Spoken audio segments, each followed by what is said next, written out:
Dahil sa inyong suporta, ito susubukan ko mag-dub o mag-voice over sa video o sa vlog na to. Sa vlog na to ay pumunta kami ng Novaliches upang mamalengke. Halagang 2,000 ang dala namin dyan. Siyempre ang una namin pinuntahan dyan ay manok. Naghanap kagad kami ng manok na fresh, sariwa at walang halong daya. Kaya patuloy kami sa paglalakad dyan at nakita na nyo. Ayaw namin ng baboy. Muslim kami. Ay, Muslim ka. Hindi nga. Joke lang. Ano, binibidyo mo ako? Hindi po. Sige lang, okay lang yan. Okay na ate. Ang pangalan ng palengke na to? Ha? Anong pangalan? Ano pangalan to? Maya, ano? Novaliches Market. Ayun, Novaliches Market. Oh.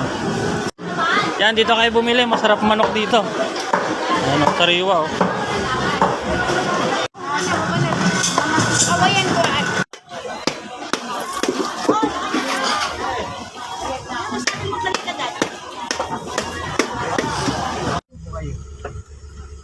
Problema doon, yung area ng paglutuan, madilim eh. Ay, nandun pala yung ano ni Aaron, yung Espiritu Santo.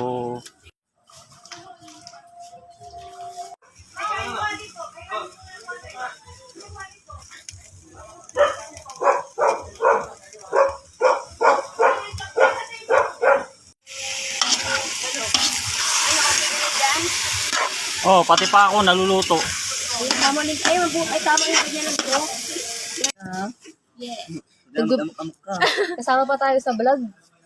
Hi guys. Shoutout sa... Ito tapat mo kay Ante.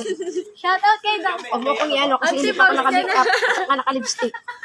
Minama kayo ni Ante ah. Minama niya nga yung tendera dun eh. Ante ah. Talaga. Pillar 100. Talaga sa Hindi daan. ko pinag-iiwa. Ha? Kailangan daw may design eh. Iba yung register ng mukha niya rin.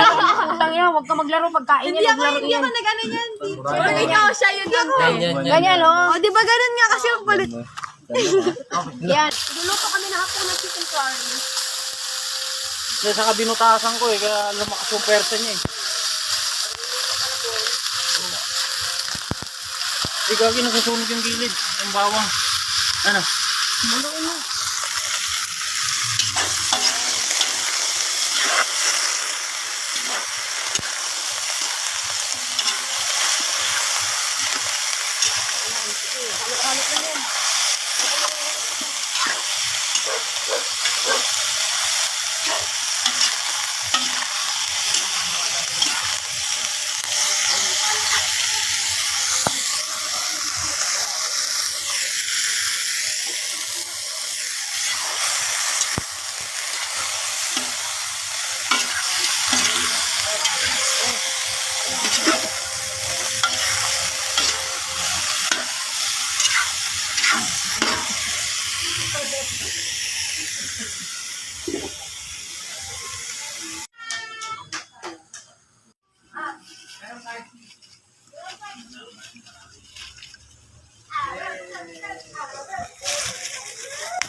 So pakukuluin lang natin siya ng mga 20 minutes.